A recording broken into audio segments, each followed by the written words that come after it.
Eu quero contar uma vez mais um testemunho,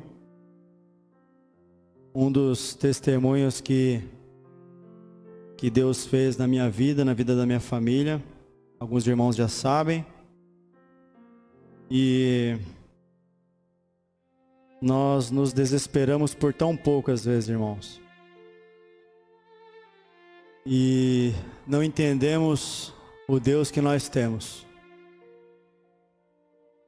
Falamos de um Deus que muitas vezes não conhecemos. Porque diante de uma batalha, de uma luta, nos enfraquecemos, pensamos que podemos solucionar certo problema. E aquilo vai se alastrando, vai tomando uma forma. E nós chegamos à conclusão que não somos nada. Que não somos capazes nem mesmo de resolver aquilo que nós mesmos geramos para nós. Então nós recorremos a Deus, oramos a Deus, clamamos a Deus, como Jonas, diante de um cenário complexo, no ventre de um grande peixe, nas profundezas das trevas, e lá o Senhor o escutou. Depois que o Senhor escuta o clamor do seu filho, existe um tempo determinado por Deus para que o milagre ocorra. Então não é de um minuto para o outro, se Deus não quiser. Porque se Ele quiser, Ele pode também fazer dessa forma. E eu quero contar um episódio, um problema que eu tive em 2011. E eu tive uma empresa de construção naval. E essa empresa chegou a ter 47 funcionários diretos registrados. Ainda bem jovem, sem tanta experiência, mas muita vontade de vencer, muita vontade de conseguir. Creio que é o desejo dos irmãos, não de riquezas ou avarezas, mas de ter um conforto. Não existe pecado nisso, se isso estiver num centro. E eu tinha muita vontade de ser alguém. E ali o Senhor permitiu que a gente avançasse. Eu tinha um sócio. Tivemos essa quantidade toda de funcionários. E nesse período aí de 2 anos, 2 anos e meio, a gente juntou um valor expressivo de patrimônio. Bastante ferramental, máquinas, equipamentos, container. E eu sei que assim como a gente cresceu, desabou. Virou em nada. A porta foi se fechando de tal forma que não havia explicação. Existia trabalho, existia contrato, existia local para se trabalhar, mas não existia a bênção de Deus ali. Não prosperava. Então, eu lembro bem que depois de tanta luta, resolvi parar com a empresa. E isso me levou a uma falência financeira muito grande. Eu já tinha onde morar, já tinha carro, a empresa tinha veículo, nós tínhamos equipamento, uns 500 mil mais ou menos de equipamento. E eu lembro que isso tudo se esfarelou, virou em nada.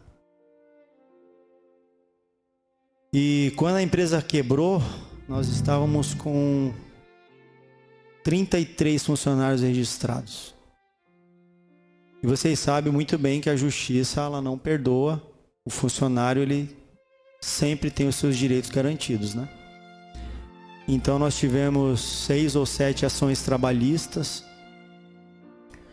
e dessas ações nós conseguimos resolver todas elas, e tivemos em torno de 26, 27 acordos, que na época era proibido, hoje é permitido. Então a gente conseguiu, com a graça de Deus, pagar todos os funcionários, e conseguimos respirar um pouquinho, um dia ou dois, por conta dessas soluções. Pastor orando, sabendo de toda a situação.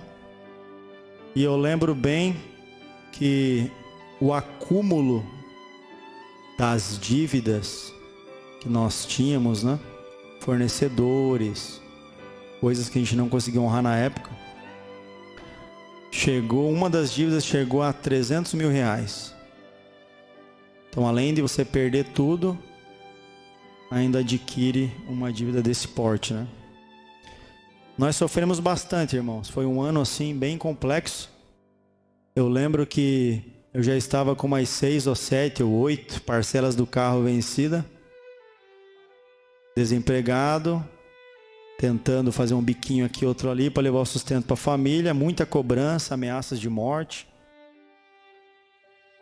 E eu saí de um culto aqui, era um sábado à noite, e chegamos ali em frente ao posto Santa Teresa, na BR-470, e 2 motoqueiros ainda se perderam ali e entraram embaixo do nosso veículo, e os meninos ficaram vários meses internados, foram para UTI, né? E eu pedi a Deus que não tirasse a vida deles.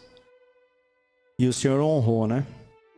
E o carro ficou estragado. Daí o irmão Ezequiel, alguns irmãos conhecem, ofertou a mão de obra, a gente comprou alguma coisa de peça, arrumamos. Quando terminamos de arrumar, o banco tomou.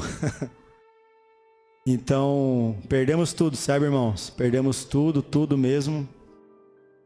E foi bem difícil. Foi um ano de muita dor, muito sofrimento. E o tempo passou, eu fui estudar música, sou formado na área, alguns irmãos já sabem. Fui dar aula de música, fui fazer outras coisas da minha vida. 4 anos depois, a área naval quebrou. Então a gente começa a fazer uma reflexão do plano de Deus na vida do homem, caminhando num tempo totalmente diferente do nosso. Porque eu via o ímpio prosperar. E dói no cristão, não por inveja, mas toda a bênção é nossa. Nós somos os herdeiros diretos de Deus. Tudo aquilo que é bom pertence a nós. As praias são nossas, a natureza é nossa, o ar é nosso. Tudo foi feito para os filhos de Deus. Mas o ímpio e o pecado toma conta disso. E quando a gente vê um ímpio e o pecado tomar conta de uma bênção que é nossa, direito adquirido inclusive, dói, mas não por inveja. Mas a gente gostaria de estar com aquela bênção em nossa mão. Para ser melhor do que alguém? Claro que não. Porque nós queremos ser pessoas melhores, ajudar o nosso irmão, ajudar a nossa família, ajudar a nossa igreja, ajudar o nosso pastor, injetar um dinheiro, investir um dinheiro no missionário. Certo? Esse é o desejo verdadeiro cristão. Então, em 2016, 2017, os irmãos sabem, teve um grande colapso, uma grande crise financeira na área naval. E quebrou esse mercado. Quando Deus permitiu que eu quebrasse, a área naval estava em alta. Todas as pessoas que trabalhavam para mim conseguiram se empregar em outros locais. Ninguém passou fome ou ficou desempregado. Deus deu um tempo para mim poder estudar e ir para outra área, como por exemplo ser um corretor de imóveis, que que eu nunca imaginei de ser na minha vida. E hoje, se eu tivesse com essa empresa, eu estava enfrentando a falência. Não porque Deus não pode cuidar de mim, mas porque esse mercado fracassou. Então veja que Deus, Ele permitiu que eu sofresse antecipadamente enquanto outros prosperavam, para que eu pudesse me preparar para prosperar enquanto outros fracassavam. Não porque eu quis isso, ou porque eu desejei isso, mas é um zelo, um mimo, um carinho que Deus tem com cada um de nós. E não que eu desejasse que o meu próximo fracassasse, porque isso nunca passou pelo meu coração. Mas Deus sabe todas as coisas. Então Ele fez dessa forma. E hoje nós temos as duas empresas sofrendo, como qualquer brasileiro, por conta dessa pandemia. Mas eu senti te dar esse testemunho hoje, porque muitas vezes a gente passa por esse problema de faltar, de a gente querer honrar um certo compromisso e não conseguir, ou estava com um certo plano e esse plano se esvair. Porque quem que esperava para 2020 uma coisa dessa? Estava todo mundo falando, nossa, economia alta, nova presidência e tal. Mas Deus tem um propósito nisso tudo, sabe? Se for o caso de Deus quebrar esse país e quebrar esse mundo inteiro para gerar um despertar nos seus filhos ao redor dessa terra, assim Ele vai fazer sem dever satisfação a ninguém. Então, irmão, quero dizer para todos nós que se eu ganho meu dinheirinho para comprar o pão para os meus filhos, é porque o Senhor Jesus Cristo tem permitido. Se eu estou na dificuldade, Deus também está vendo. E Ele vai prover. Amém? Eu quero que a gente creia nisso. Assim como Ele cuidou de mim com uma dívida tão grande, eu não acredito que o Senhor vai desamparar a gente nesse momento que a gente também precisa. E outro detalhe, né, irmãos? Eu já não sou a pessoa que eu era. Eu tenho certeza, eu sou um cristão melhor. Tenho certeza que cada um dos irmãos aqui também é uma pessoa melhor. Muito melhor do que a gente foi no passado. Então, se no passado Ele cuidou de nós, e dirá agora que a gente tem sido melhor para Ele, né? Adorado a Ele com todo o nosso coração. Amém? Então, que Deus abençoe. Eu vou passar ao pastor aí depois desse testemunho.